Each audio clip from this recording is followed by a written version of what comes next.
Assalamualaikum warahmatullahi wabarakatuh. Kami dari kelompok 1 ingin berdiskusi atau memaparkan tentang pertemuan 13 yaitu gangguan dalam berbahasa. Anggota kelompok kami yaitu Adelia Aisyah Putri, Alika Putri Utami, Ani Mulyani, Bintang Hendrawan, dan Dihan Saidul Yamin. Materi yang pertama akan disampaikan oleh Adelia Aisyah Putri.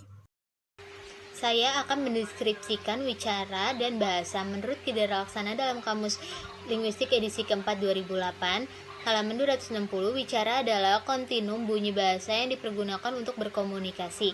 Wicara terbagi menjadi 3, yaitu wicara buatan, wicara egosentri, dan wicara esofagus. Kaitan wicara dan bahasa ibarat dua sisi mata uang yang tidak dapat dipisahkan. Pemahaman terhadap patokan-patokan perkembangan maupun tingkatan dari bahasa dan wicara akan sangat membantu terapis wicara dalam menganalisis kemampuan anak dari berbagai macam sisinya. Ada beberapa macam patokannya, yaitu tahapan bahasa yang terbagi menjadi fonologi, semantik, morfologi, sintaks, dan metalinguistik serta paradigmatik. Selain itu, bagi anak-anak yang sudah mulai berbicara, dapat dilakukan pengembalian sampel dari percakapan yang sudah dapat dilakukan oleh anak. Bantuan dan terapi yang dapat diberikan adalah seperti aktivitas-aktivitas yang menyangkut tahapan bahasa. Selain itu, suara pun sangat berpengaruh dalam proses berbahasa dalam wicara.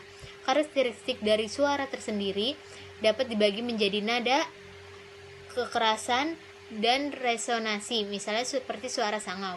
Lalu ada pendengaran. Walaupun secara profesional adalah wewenang dari ahli THT atau audiologis, guru atau pendidik melihatnya dari sisi di mana gangguan pendengaran berdampak pada perkembangan berkomunikasi dan perkembangan akademis. Bila anak berada dalam masa perkembangan, sebaiknya sebelum terapi mulai, maka secara formal telah dievaluasi untuk mengetahui bahwa tidak ada permasalahan dari sisi pendengarannya. Bantuan dan terapi yang dapat diberikan, yang pertama seperti alat bantu atau lainnya yang bersifat medis, akan dirujuk pada dokter yang terkait. Yang kedua, terapi menggunakan sensori lainnya untuk membantu komunikasi. Dengan demikian, evaluasi awal akan lebih jelas apa saja yang mungkin menjadi penghambat kemampuan anak dan bantuan apa yang selanjutnya akan diprogramkan dalam rencana terapi. Selanjutnya materinya akan disampaikan dan dilanjutkan oleh teman saya, Alika. Selanjutnya adalah gangguan berbahasa. Pada zaman dahulu, hal ini sering disebut dengan afasia, yang berarti ketidakmampuan berbahasa karena tidak bekerjanya atau terjadinya kerusakan otak. Nah, ada 3 kriteria gangguan berbahasa. Yang pertama itu pengucapan bunyi atau fonologi, yang kedua menyatakan atau ekspresif, yang ketiga menerima dan menyatakan atau reseptif ekspresif. Untuk gangguan berbahasa dapat dikategorikan menjadi beberapa. Yang pertama itu gangguan pengucapan bunyi atau fonologi. Nah, anak dengan gangguan ini memiliki kesulitan mengartikulasikan bunyi dalam percakapan. Mereka mengucapkan bunyi yang tidak pas atau mengganti pengucapan yang mudah ke pengucapan yang sulit. Selanjutnya, gangguan menyatakan bahasa atau ekspresif. Untuk penderita gangguan ini mengalami kesulitan berbahasa, terutama dalam kosakata, tata bahasa, dan berbagai aspek bahasa. Untuk selanjutnya, gangguan menerima dan menyatakan atau reseptif ekspresif. Untuk gangguan ini meliputi kesulitan-kesulitan memahami komunikasi orang lain, baik itu kalimat tunggal, frasa, kalimat, dan kata yang bermakna banyak atau bentuk lampau, menjadi persoalan bagi penderitanya. Untuk dapat berbahasa diperlukan kemampuan mengeluarkan kosakata.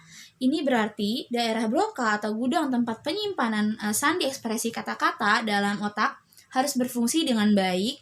Kerusakan pada daerah tersebut dan sekitarnya menyebabkan terjadinya gangguan bahasa yang disebut dengan afasia tadi.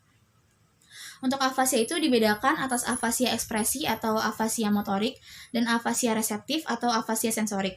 Untuk afasia motorik itu ada 3 macam. Yang pertama, afasia motorik kortikal. Ini adalah hilangnya kemampuan untuk mengutarakan isi pikiran dengan menggunakan perkataan. Nah, penderitanya ini masih mengerti bahasa lisan dan tulisan, namun ekspresi verbal tidak bisa sama sekali. Untuk selanjutnya adalah afasia motorik subkortikal. Ini terjadi karena kerusakan bagian bawah Broca. Penderitanya ini tidak dapat mengeluarkan isi pikirannya dengan menggunakan perkataan, tetapi masih bisa berekspresi verbal dengan membeok. Selanjutnya, afasia motorik transkortikal. Ini terjadi karena hubungan langsung antara pengertian dan ekspresi bahasa yang terganggu. Penderitanya dapat mengutarakan perkataan namun hanya singkat dengan perkataan substitusinya. Yang kedua itu afasia sensori. Nah, kerusakan ini terjadi karena bukan saja pengertian dari apa yang didengar terganggu, tetapi juga pengertian dari apa yang dilihat ikut terganggu. Materi selanjutnya akan disampaikan oleh teman saya, Ani Mulyani. Materi selanjutnya yaitu tentang aspek gangguan berbicara. Aspek gangguan berbicara ini dibagi menjadi dua, yaitu gangguan mekanisme berbicara dan gangguan akibat multifaktorial. Gangguan mekanisme berbicara adalah gangguan yang diakibatkan karena kelainan pada paru-paru atau fonomal, pita suara atau laring, lidah atau lingual, rongga mulut, dan kerongkongan atau resonantal. Nah, untuk gangguan mekanisme berbicara ini dibagi menjadi 4 bagian. Yang pertama yaitu gangguan akibat faktor fonomal atau paru-paru. Gangguan ini dialami oleh penderita penyakit paru-paru sehingga cara berbicaranya menjadi monoton, volume kecil, serta suaranya yang terputus-putus.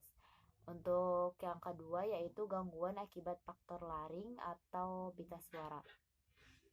Gangguan ini menyebabkan suara yang dihasilkan menjadi serak atau bahkan hilang tanpa kelainan semantik dan sintaksisnya. Atau dari segi semantik dan sintaksis, ucapannya masih bisa diterima. Untuk yang ketiga yaitu gangguan akibat faktor lingual atau lidah. Lidah yang sariawan atau terluka akan terasa pedih jika digerakkan. Dalam keadaan seperti ini, pengucapan sejumlah fonem menjadi tidak sempurna. Hal ini juga terjadi pada orang yang mengalami gangguan stroke. Cara bicaranya akan terganggu, yaitu menjadi velo atau cadel. Atau dalam bahasa medis bisa juga disebut sebagai disatria, yang berarti gangguan artikulasi. Nah, untuk yang terakhir, gangguan akibat faktor resonansi. Gangguan ini menyebabkan suara menjadi bersengal, misalnya pada orang yang sumbing. Hal ini terjadi karena rongga mulut dan rongga hidung yang digunakan untuk berkomunikasi melalui defek di langit-langit keras, sehingga resonansi menjadi terganggu. Untuk materi selanjutnya yaitu gangguan akibat multifaktor. Gangguan akibat multifaktor ini dibagi menjadi beberapa bagian. Yang pertama yaitu berbicara serampangan atau sembrono. Berbicara serampangan atau sembrono itu yaitu berbicara secara cepat sekali sehingga artikulasi menjadi rusak. Juga menelan beberapa jumlah suku kata sehingga apa yang diucapkan menjadi sulit untuk dipahami. Yang kedua yaitu berbicara propulsif. Biasanya terdapat pada para penderita penyakit Parkinson atau kerusakan pada otak yang menyebabkan otot menjadi gemetar, kaku, dan lemah. Penderita penyakit ini bermasalah dalam melakukan gerakan-gerakan. Untuk materi selanjutnya akan dilanjutkan oleh teman saya yaitu Dihan. Nah, saya akan melanjutkan materi yang tadi disampaikan oleh Saudari Ani. Jadi 3 berbicara mutis atau mutisme. Nah, bicara mutis ini adalah orang yang tidak berbicara sama sekali gitu. Bahkan orang cenderung menganggapnya bisu saking dia sulitnya berbicara atau susahnya berbicara. Dia juga tidak dapat berkomunikasi secara verbal, baik secara visual ataupun isyarat. Nah, orang seperti ini disebut dengan mutistik. Seorang mengidap penyakit ini mengalami perasaan panik ketika berbicara dengan orang tertentu, seperti demam panggung yang buruk dan kesulitan untuk berbicara. Nah, mutisme juga ada beberapa macam. Di antaranya adalah mutisme selektif. Adalah gangguan mutisme selektif adalah gangguan kecemasan yang parah yang terjadi ketika seseorang tidak dapat berbicara dalam situasi sosial tertentu. biasanya dalam kelas atau di dalam lingkungan sosial seperti dalam keluarga, namun dia berbicara dengan kerabat yang memang jarang ketemu, jarang berjumpa gitu. Dan selanjutnya ada gangguan psikogenik, merupakan gangguan berbahasa yang tidak berasal dari kesalahan sistem organ tubuh, melainkan merupakan suatu gangguan yang hanya dipicu oleh mental. Nah, seperti stres, kurang bisa mengendalikan emosi, dan lain sebagainya. Nah, selanjutnya berbicara manja. Ini merupakan masih lanjutan dari materi gangguan psikogenik. Nah, berbicara manja ini adalah ada kesan atau keinginan untuk dimanja sebagaimana seorang anak kecil yang membuat perubahan pada cara berbicaranya. Seperti contoh, perubahan fonem S ke fonem C.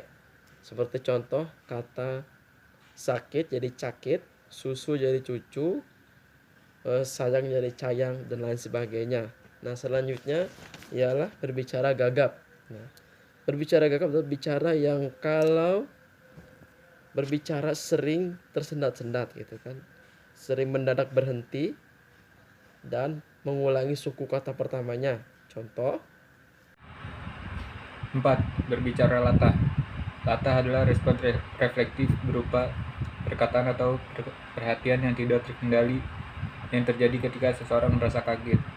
Latah bukanlah penyakit mental, tapi lebih merupakan kebiasaan yang tertanam di pikiran bawah sadar. Setiap orang latah punya respon yang berbeda-beda dalam reaksi terhadap stimulus yang mengagetkan. Di antaranya, 1. Mengulangi perkataan orang lain. 2. Meniru gerakan orang lain. 3. Mengucapkan kata-kata tertentu berulang-ulang, atau biasanya kata-kata jorok. 4. Melaksanakan perintah secara spontan pada saat terkejut. Misalnya, ketika penderita dikejutkan dengan seruan perintah seperti jongkok atau loncat, dia akan melakukan perintah itu seketika. Latah sering disamakan dengan ekolala, yaitu perbuatan membeo atau menirukan apa yang dikatakan orang lain. Tetapi sebenarnya latah adalah suatu sindrom yang terdiri atas cura verbal repetitif yang bersifat jorok atau koprolala dan gangguan lokomotorik yang dapat dipancing. Koprolala pada latah ini berorientasi pada alat kelamin laki-laki. Sekian materi yang saya sampaikan. Wassalamualaikum warahmatullahi wabarakatuh. Sekian diskusi atau pemaparan dari kelompok kami. Mohon maaf jika terjadi banyak kesalahan dalam pembuatan video. Wassalamualaikum warahmatullahi wabarakatuh.